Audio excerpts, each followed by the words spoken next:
Shalom dan selamat pagi buat anak-anak teacher yang ada di rumah. Hari ini kita akan belajar tematik 5A, subtema 3 untuk pembelajaran 1 dan 2. Oke, kita akan mulai dari pembelajaran kita yang pertama, memelihara kesehatan organ gerak manusia.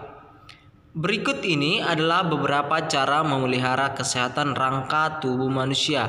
Yang pertama, duduk dengan sikap yang baik. Sikap duduk yang baik adalah dengan duduk yang sedikit menyender pada kursi, tegap dan lurus, letak bahu ke arah belakang. Tidak boleh condong ke kanan ke kiri ataupun tidak terlalu ke depan atau tidak terlalu menyender ke belakang karena akan membuat tulang bengkok. Oke, kita harus usahakan paha menempel pada wilayah kursi dan bagian pinggang menyentuh sandaran belakang kursi. Nanti boleh dilihat gambarnya di bukunya halaman 77. Oke, yang kedua,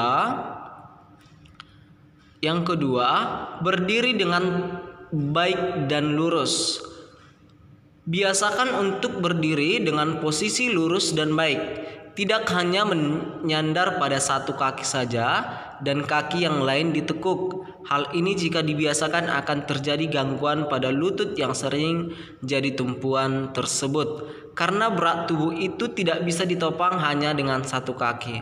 Maka berdirilah dengan baik, bahu tegap dan lurus. Ini bisa menjadi latihan untuk tulang Anda agar tumbuh lurus.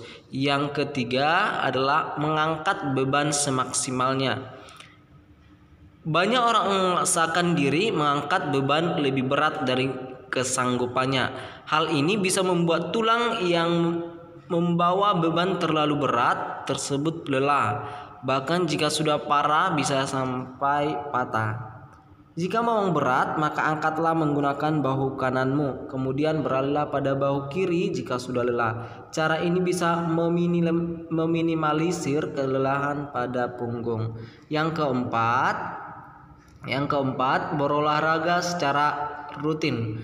Salah satu cara mutlak yang bisa Anda lakukan untuk benar-benar membuat tulang adalah dengan olahraga.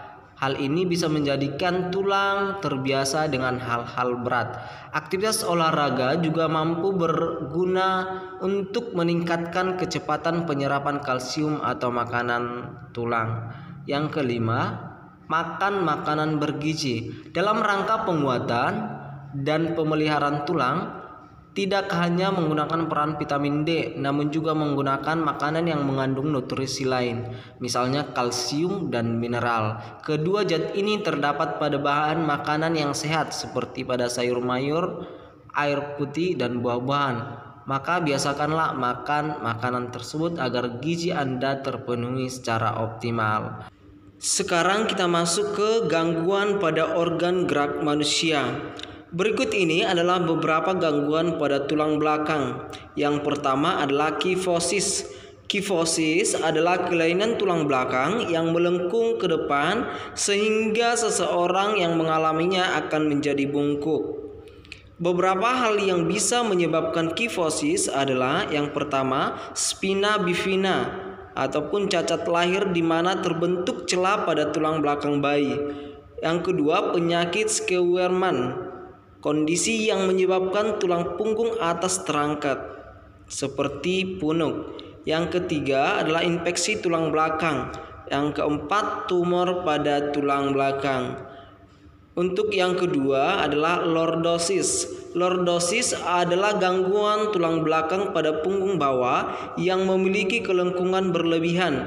Kondisi tersebut merupakan kebalikan dari kifosis ataupun bungkuk. Beberapa hal yang bisa menyebabkan lordosis adalah achondroplasia, di mana tulang tumbuh tidak normal karena mutasi genetik, sehingga akan menghasilkan perawakan tubuh yang pendek. Yang kedua adalah spondylolitesis, di mana tulang belakang tergelincir ke depan sehingga menyebabkan kelengkungan. Yang ketiga, obesitas. Yang keempat, diskritis ataupun peradangan pada ruang di antara tulang belakang. Yang ketiga, Skoliosis. Skoliosis adalah melengkungnya tulang belakang ke arah samping. Jika dilihat dari belakang, tulang belakang melengkung ke samping seolah-olah membentuk huruf S. Skoliosis bisa disebabkan oleh beberapa faktor, seperti yang pertama genetik dari keluarga, yang kedua kelainan pada perkembangan tulang belakang saat di rahim, yang ketiga cedera, yang keempat infeksi, dan yang kelima cacat lahir. Nanti boleh juga dibaca di buku halaman 84 dan gambarnya boleh dilihat di sana mana yang kifosis, yang mana yang termasuk lordosis dan skoliosis. Selanjutnya, boleh dibuka bukunya nanti halaman 78. Di situ ada sebuah teks yang judulnya Uniknya Kain Ulos. Nanti anak-anak teacher membaca teks itu ada sekitar 5 paragraf, dan setelah dibaca nanti anak-anak teacher mengerjakan halaman 80. Di sana ada 3 pertanyaan dan mengisi tabel.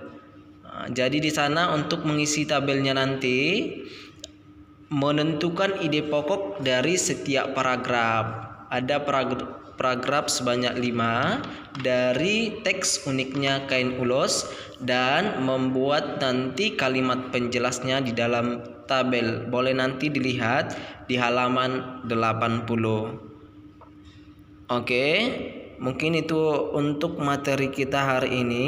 Selamat belajar dan selamat mengerjakan. Terima kasih, Tuhan memberkati.